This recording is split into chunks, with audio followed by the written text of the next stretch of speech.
আসসালামু আলাইকুম সুপ্রিয় শিক্ষার্থীরা।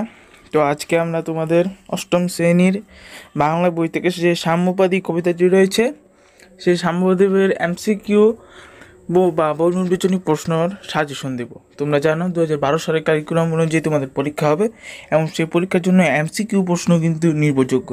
তো সেই এমসিকিউ প্রশ্নের মাধ্যমে তোমরা 30 নম্বর ব্যবহৃত হয়েছে।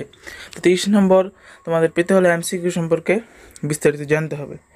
তো দেখো, কবিতাটির নাম হচ্ছে সাম্যবাদী।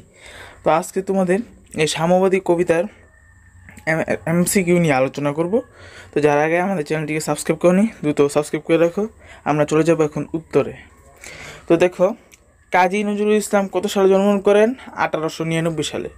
তো যেগুলো তোমাদের উত্তর হবে, দেখো তোমরা অপশনগুলো দেখো যে ক, খ, গ, ঘ। তো খ এর জায়গায় আমি একটা বিন্দু দিয়ে রেখেছি, এই বিন্দু দিয়ে হচ্ছে তোমাদের উত্তর। আর তোমরা আমার ভয়েসের সঙ্গে স্ক্রিনের মিল পাচ্ছ না, কারণ এটি প্রক্সি ফাইল, এটা ভুল আমার কাছে ডিলিট হয়ে গেছিলো, আমি এখন ভয়েস ওভার করছি। তো গাহির সাম্যে গান বাক্যটির মূল বক্তব্য কি? সাম্যের প্রচারণা করা। তো এভাবেই তোমরা সবগুলো ভালোভাবে অনুসরণ করবে, দেখে দেখে বুঝে বুঝে পড়বে, তাহলেই তোমাদের এমসিকিউগুলো ভালো হবে। শুধু উত্তর পড়লে হবে না, সব অপশনগুলোই পড়তে হবে। কোরআন, পুরাণ, বেদ, বেদান্ত, বাইবেল, ত্রিপিটক এর মাধ্যমে কী বোঝানো হয়েছে? বিভিন্ন ধর্মগ্রন্থ।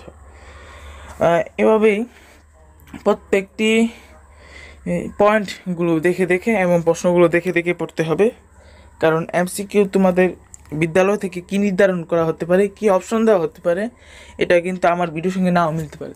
তবে আমি তোমাদের উপকারের জন্য অনেক সামঞ্জস্যিক বা অনেক মিল রেখেই আমি তোমাদের জন্য এমসিকিউগুলো তৈরি করেছি। এমসিকিউগুলো ভালো করে দেখো, বাকিগুলো সিনেমেটিকে দেওয়া হবে। এবং যারা আমাদের চ্যানেলটি এখনো সাবস্ক্রাইব করেনি, সাবস্ক্রাইব করো।